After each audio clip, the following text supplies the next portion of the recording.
বাঙালি মাছ আর পোস্ত বলতে তো অজ্ঞান, কিন্তু যখন দুটো একসাথে মিলে যায় তখন হয় অমৃত।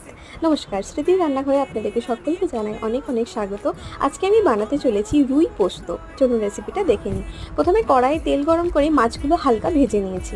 তারপর সেই তেলের মধ্যে একটুখানি পাঁচফোড়ন আর একটা শুকনো লঙ্কা দিয়ে ভেজে থেতো করে রাখা পেঁয়াজটা ভেজে নিলাম। তারপর অ্যাড করলাম সামান্য একটু টক দই। টক দই দিলে পোস্তটা ছিটে যাবে না। এরপর একটু জল দিয়ে তার মধ্যে মাছগুলো ফেলে দিলাম। একটা বলক এলে পোস্ত আর কাঁচা লঙ্কার পেস্টটা অ্যাড করে দেব। তারপর দেব সামান্য নুন, চিনি আর একটুখানি গরম মশলা।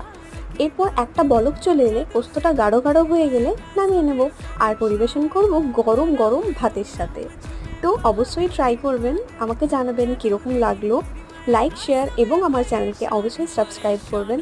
রাধে রাধে, বাই।